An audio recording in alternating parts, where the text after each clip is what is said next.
সবাইকে নমস্কার। অজানা গল্পের থেকে আমি কৌশিক। আজ আমি তোমাদের সবাইকে একটি শিক্ষামূলক গল্প শোনাতে যাচ্ছি। এই গল্পটা প্রত্যেকটা মানুষের শোনা দরকার। চলো শুরু করা যাক। গল্পের নাম সাহস। এক গ্রামে থাকতো অরূপ নামের এক অসাধারণ ছেলে। ছোটবেলা থেকেই সে খুব ভীতু ছিল। রাতের অন্ধকারে বেরোতে পারতো না, কারোর সামনে নিজের কথা বলতেও লজ্জা পেত। কিন্তু একদিন গ্রামের মাঠে আগুন লেগে যায়। আগুন এতটাই ভয়ঙ্কর ভাবে ছড়িয়ে পড়ে যে পাশের কুড়ে ঘরগুলো মুহূর্তের মধ্যে জ্বলতে শুরু করে।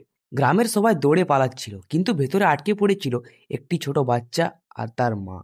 অরূপ প্রথমে ভয় পেয়েছিল, মনে হচ্ছিল ওর পক্ষে কিছু করা সম্ভব নয়। কিন্তু বুকের ভেতর থেকে একটা শক্তি যেন জেগে উঠল। সে সাহস করে আগুনের মধ্যে দৌড়ে গেল। ভয়ঙ্কর আগুন, চারিদিকে ধোঁয়া, তবুও সে পিছিয়ে গেল না। অনেক কষ্টে সে ওই বাচ্চা ও তার মাকে বাইরে নিয়ে এলো। গ্রামের মানুষেরা অবাক হয়ে গেল। যাকে এতদিন ভিতুক বলে ডেকেছিল, সেই আজ সবার চোখে নায়ক। অরূপ বুঝলো, সাহস মানে ভয় না পাওয়া নয়, ভয়ের মাঝেই দৃঢ় হয়ে দাঁড়ানো। সেদিন থেকে অরূপের জীবন পাল্টে গেল। সে জানলো, মানুষ যদি নিজের ভয়কে জয় করতে পারে তবে অসম্ভব কিছুই নয়। সাহস হলো মানুষের আসল শক্তি।